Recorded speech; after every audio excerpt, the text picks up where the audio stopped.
Praise the lord.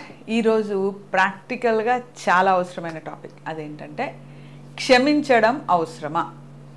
మనం చాలాసార్లు ఏమనుకుంటామంటే నేను ఎవరినైనా క్షమిస్తాను కానీ వీళ్ళను మాత్రం క్షమించను, క్షమించకపోతే ఏంటి, ఎందుకు క్షమించాలా అన్న ఆలోచనలు మనకు ఉంటాయి.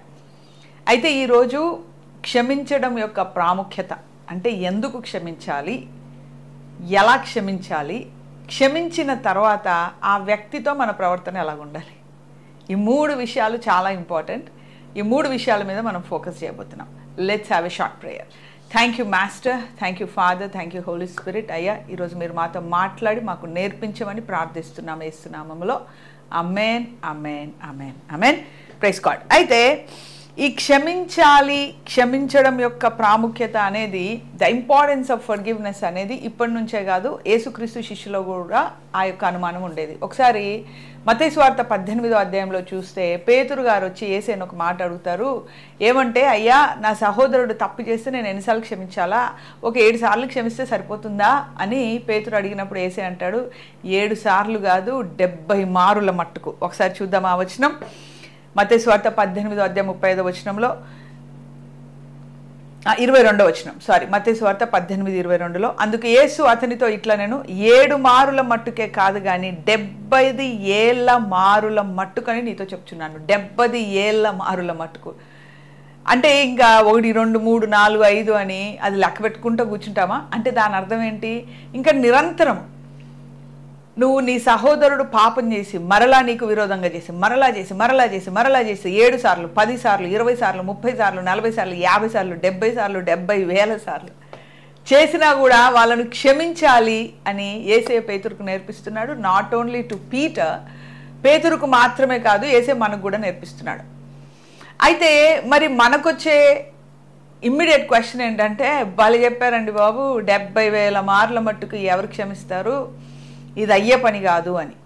అయితే క్షమించకపోతే 2 డేంజర్స్ ఉన్నాయి. 2 చాలా అతి భయంకరమైన నష్టాలు మనకున్నాయి. అవేంటంటే, పేతురుతో ఈ మాట చెప్పిన తర్వాత ద ఇంపార్టెన్స్ ఆఫ్ ఫర్గివ్నెస్ అని యేసయ్య ఒక పారబుల్ చెప్తాడు. ఆ పారబుల్లో ఏమంటాడంటే, ఒక రాజు, ఒక సైన్యాధిపతి కింద ఒక పనోడు, ఈ ముగ్గురిని ఊహించుకోండి. అయితే ఒక రాజు తన లెక్కలు చూస్తున్నప్పుడు సైన్యాధిపతి ఈయనకి ఒక $10,000, పోనీ 10,000 రూపాయలు, అట్లా $10,000 అనుకోండి, $10,000 అప్పున్నాడని ఆయనకు లెక్క తేలి ఆ సైన్యాధిపతిని పిలిచి, నువ్వు 10,000 కడతావా లేకపోతే జైల్లో పడేస్తా అని అలా గట్టిగా మాట్లాడినప్పుడు ఆ సైన్యాధిపతి ఏమంటాడంటే, అయ్యా బాబు నా మీద కరుణించు, నేను కట్టలేనయ్యా బాబు అంటే, అప్పుడు ఆ రాజు ఆ సైన్యాధిపతి మీద కనికరపడి, he shows pity on him, కనికరపడి అవసరం లేదులే వెళ్ళిపో అని అంటాడు. తర్వాత ఈ సైన్యాధిపతి ఇంటికి వెళ్తాడు. ఇంటికి వెళ్ళిన తర్వాత ఈ సైన్యాధిపతి కింద పనిచేసే పనోడు ఉంటాడు కదా, ఆ పనోడు ఒక $200 అప్పు ఉంటాడు. అయితే ఆ పనోడిని పిలిపించి, నువ్వు నాకు $200 ఇవ్వాలి కదా, నాకు ఇవ్వు అని అంటారు. అప్పుడు ఆ పనివాడు అంటాడు, అయ్యా బాబు ఇచ్చుకోలేనయ్యా, నా దగ్గర డబ్బులు లేవంటే, అప్పుడు ఈ సైన్యాధిపతి కోపం తెచ్చుకొని $200 నువ్వు నాకు కట్టవా అని ఆ పనివాడిని జైల్లో వేస్తాడు. తర్వాత రాజుకి ఈ విషయం తెలుస్తుంది. ఏమంటే, నేను $10,000 ఈ మనిషిని నేను క్షమించాను, కానీ ఆ మనిషి ఇంటికి పోయి $200 జైల్లో పడేశాడు అన్న విషయం రాజు దగ్గర పనిచేసే పనులు చెప్పేసరికి రాజుకి చాలా కోపం వచ్చి, పిలవండి ఆ సైన్యాధిపతిని అని పిలిపించి, నేను నిన్ను $10,000 క్షమిస్తే నువ్వు $200 నువ్వు క్షమించలేకపోయావా, సో ఎంత దుర్మార్గుడివి నువ్వు అని తీసుకుపోయి ఆ సైన్యాధిపతిని జైల్లో వేయిస్తాడంట. ఈ మాట అన్నీ కూడా చెప్పిన తర్వాత యేసయ్య ఒక కంక్లూజన్ ఇస్తాడు. అదేంటంటే 18వ అధ్యాయం 35వ వచనంలో, మీలో ప్రతి వాడును తన సహోదరుని హృదయపూర్వకముగా క్షమింపని ఎడల నీ పరలోకపు తండ్రియు ఆ ప్రకారమే మీ ఎడల చేయును. లాస్ట్కి యేసయ్య ఇచ్చే కంక్లూజన్ ఏంటంటే, మన పక్షాన ఎవరైనా పాపం చేస్తే అది అంత లెక్కగట్టిన $200-300 అంతా ఉంటుంది. కానీ మనము దేవునికి వ్యతిరేకంగా చేసిన పాపాన్ని లెక్క కడితే $10,000 అంతా ఉంటుంది. అర్థమవడానికి చెప్తున్నా. సో దేవుడు మన $10,000 పాపాన్ని క్షమిస్తే మనం 200 క్షమించలేకపోయామా, $20 క్షమించలేకపోయామా? అని దేవునికి నేను నిన్ను 10,000 క్షమిస్తే నువ్వు 200 క్షమించలేకపోయావా, 20 క్షమించలేకపోయావా, కాబట్టి నువ్వు క్షమించలేదు కాబట్టి నా క్షమాపణకు నువ్వు అర్హులు కాదు అని దేవుడు వాళ్ళని తృణీకరిస్తాడంట. అంటే ఎంత డేంజరో మీరు గమనించండి. మనము క్షమించకపోతే పరలోకపు తండ్రి మనల్ని క్షమించడు. కాబట్టి ఇక్కడ వాక్యం ఏమంటుంది, మీరు హృదయపూర్వకంగా క్షమించాలి. క్షమించకపోతే చాలా డేంజర్, అదొకటి. మళ్ళీ దానితో పాటు కొందరు ఇలాగ చెప్తే అనొచ్చు, సచ్చినప్పుడు సంగతి చూద్దాంలేండి, ఆ క్యాండిడేట్ నాకు చేసిన దానికి నేను క్షమించను అని మీరు అనొచ్చు. చాలా బాధపడ్డ వాళ్ళు, వేదన పడ్డ వాళ్ళు ఇలా అనే అవకాశం ఉంది. కానీ క్షమించకపోతే చచ్చిన తర్వాత వచ్చే నరకం సంగతి తర్వాత, కానీ భూలోకం మీద తయారయ్యే ఇంకొక నరకం ఉంటుంది మనం ఎవరినైనా క్షమించకపోతే. అది మనకు ప్రావర్బ్స్ సామెతల గ్రంథంలో 17వ అధ్యాయం 22వ వచనంలో రాయబడింది. అక్కడ ఏముందంటే, సంతోషము గల మనస్సు ఆరోగ్య కారణము, నలిగిన మనస్సు ఎముకలను ఎండిపోజేయును. మనము ఒకరిని ఎందుకు క్షమించమంటే, మనం బాధపడ్డాం కాబట్టి, నష్టపోయాం కాబట్టి, ఆ నష్టాన్ని బాధను మర్చిపోలేకపోతున్నాం కాబట్టి ఆ మనిషిని క్షమించాం. అంటే ఆ బాధ మన అంతరంగంలో నిరంతరం ఒక వేదన క్రియేట్ చేస్తుంది. ఆ నష్టము నిరంతరము మన హృదయంలో ఒక వేదన క్రియేట్ చేస్తుంది. ఆ వేదనను తట్టుకోలేక మనం వాళ్ళని క్షమించాం. మనం వాళ్ళని క్షమించమనుకోండి, ఆ వేదన మన లోపలనే ఉండిపోయి మన ఎముకలను కుళ్ళింపజేస్తుందంట.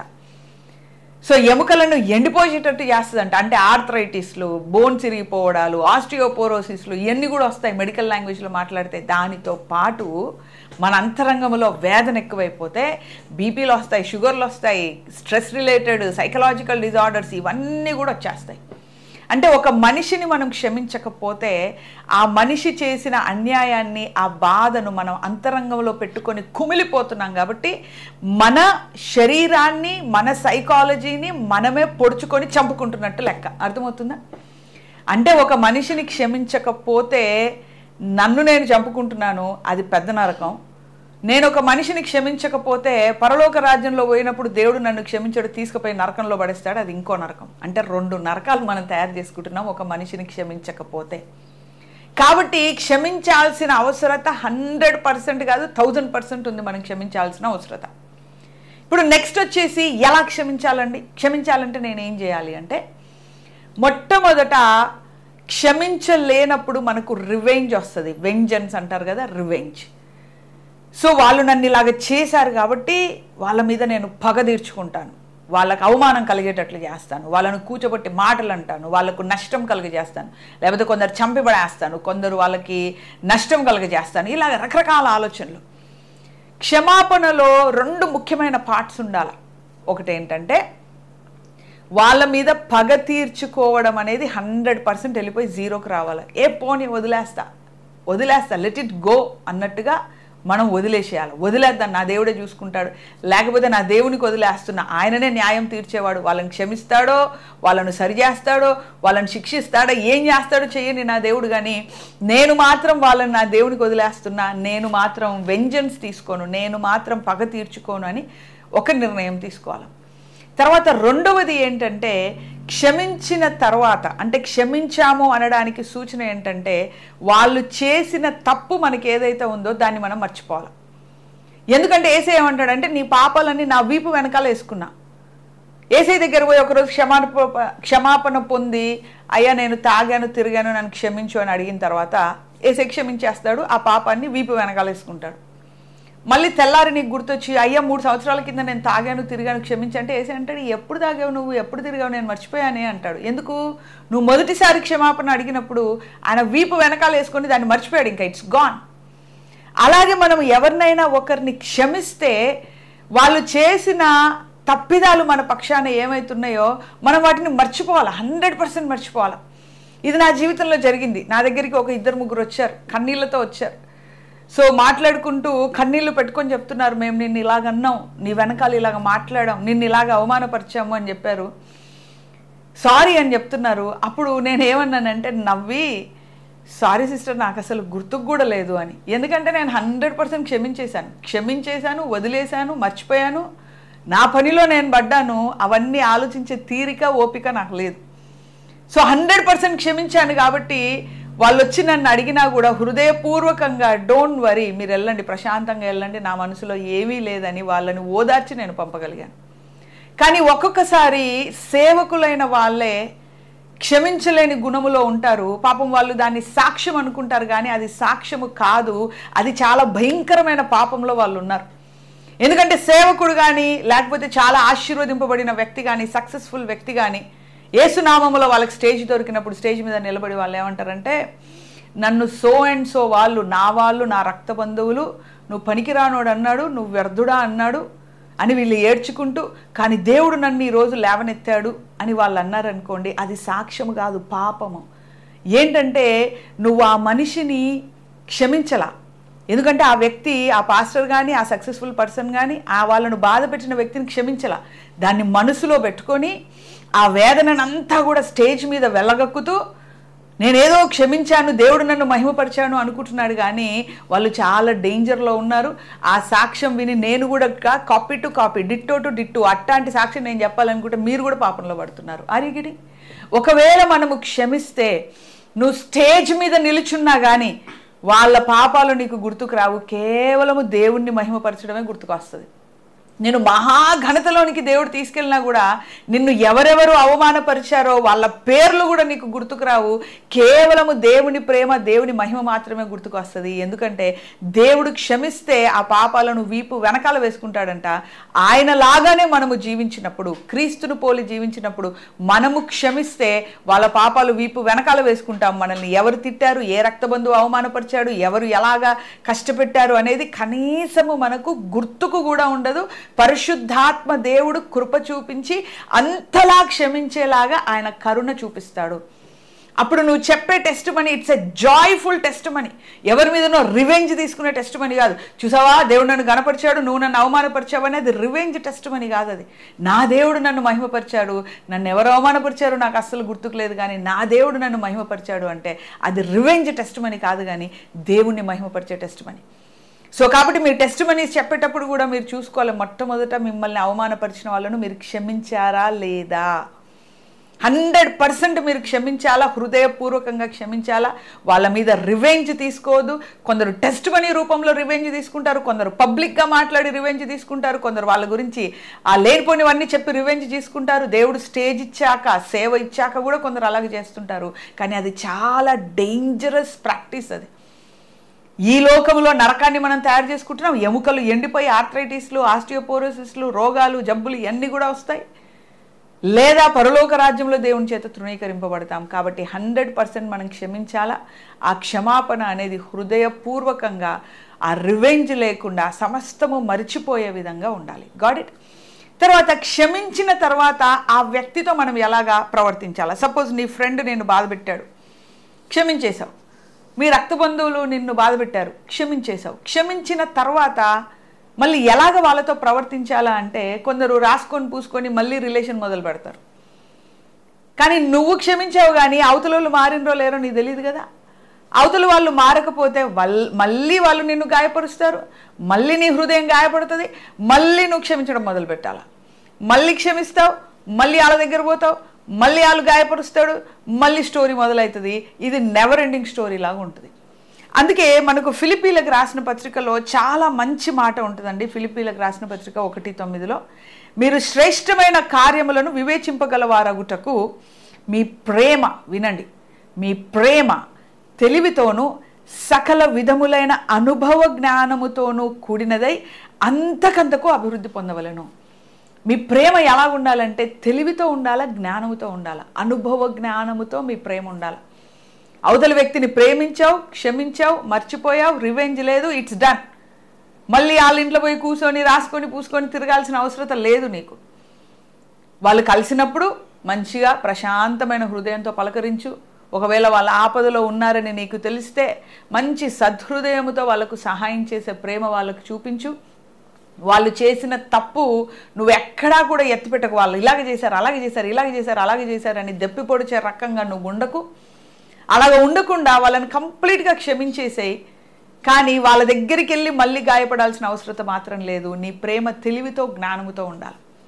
సో వాళ్ళ ప్రేమ ఏం చేస్తుందంట, తప్పిదములను కప్పి పెడుతుందంట. కాబట్టి వాళ్ళు చేసిన తప్పు నువ్వు ఎత్తిపట్టకు.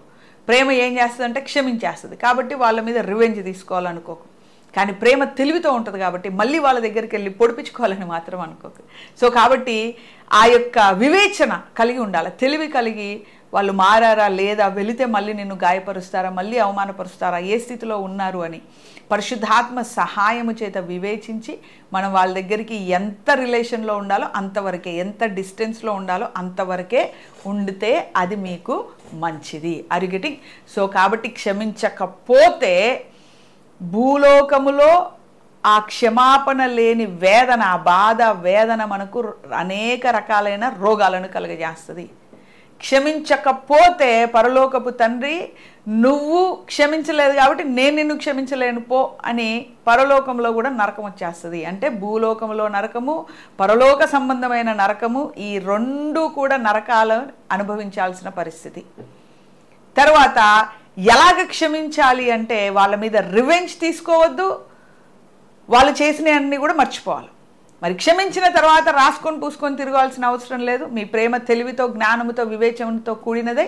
ఎంత మటుకు రిలేషన్ మెయింటైన్ చేయాలో అంత మటుకు రిలేషన్ మెయింటైన్ చేస్తే లోకము దృష్టిలోను, దేవుని దృష్టిలోను, పరలోక ఆ వ్యవస్థ దృష్టిలో నువ్వు శ్రేష్టమైన వ్యక్తిగా నిలబడి ఈ లోకంలో ప్రశాంతంగా బ్రతుకుతావు, పరలోకంలో ప్రశాంతంగా బ్రతుకుతావు. ఆమేన్. Hope you got it. God bless you. వినండి, 2-3 సార్లు వినండి, షేర్ చేయండి. ఈ మెసేజ్ చాలామందికి అవసరం. చాలామంది అలాగ వేదన పడుతున్నారు. ఓకే, ప్రార్థన చేద్దాం. మీరు తలపైన చేసుకోండి, గుండె మీద చేసుకోండి. ఈరోజు అందరం కూడా క్షమించేద్దాం. మీరు, నేను కూడా గుర్తుకు తెచ్చుకుంటా. అందరం క్షమించేసి ఈరోజు లెక్క సంపూర్తి చేద్దాం. అకౌంట్ అంతా కూడా ఖాళీ చేసేద్దాం. ఓకేనా? Let's pray. ప్రార్థన చేద్దాం. Thank you master, thank you lord. యేసయ్యా నీకు స్తోత్రం. అయ్యా తండ్రి, మరి ఈరోజు వాక్యం ద్వారా మీరు మాట్లాడారు నాయన. మీరు ఖచ్చితంగా క్షమించాలా, లేకపోతే భూలోక నరకము, పరలోక నరకం నాయన రివెంజ్ తీసుకోము తండ్రి. వాళ్ళ గురించి ఎక్కడ కూడా చెడ్డగా మాట్లాడొద్దు. అనేక సార్లు ప్రభా మాకు చెడు చేసిన వాళ్ళ గురించి వాళ్ళు అలాగే చేశారు, ఇలాగే చేశారని మాట్లాడిన సందర్భాలు ఉన్నాయి నాయన. అయ్యా ఈరోజు నీ సన్నిధిలో వేడుకుంటున్నాం, నీ రక్తముతో ప్రోక్షించి క్షమించండి, పరిశుద్ధపరచండి తండ్రి. ఆవేశంలో, హృదయ వేదనలో అలాగ మాట్లాడడం ప్రభా క్షమించండి తండ్రి. జ్ఞానము లేక అలాగ మాట్లాడడం క్షమించండి తండ్రి. వాళ్ళ మీద రివెంజ్ తీసుకోవాలని ఎన్నో ప్రయత్నాలు చేశాం, క్షమించండి తండ్రి. అయ్యా తండ్రి, మరి మనిషి యొక్క శరీర సంబంధమైన ప్రవర్తన చేత అలాగే చేశాం, క్షమించండి తండ్రి. ఆత్మపూర్ణులుగా నాయన మమ్మల్ని మార్చి, మాకెవరైతే అచ్చి ఉన్నారో, మా పక్షాన ఎవరైతే తప్పు చేశారో వాళ్ళందరినీ కూడా క్షమించి అయ్యా తండ్రి నీ సన్నిధిలో అంగీకరింపబడి భూలోకంలో ఉన్నంత వరకు శాంతి, సమాధానాలు, ఆరోగ్యముతో మేము ఉండునట్లు కృప దయచేయమని యేసు నామములో ప్రార్థిస్తున్నాం తండ్రి. ఆమేన్, ఆమేన్, ఆమేన్. God bless you. Praise the lord. Bye.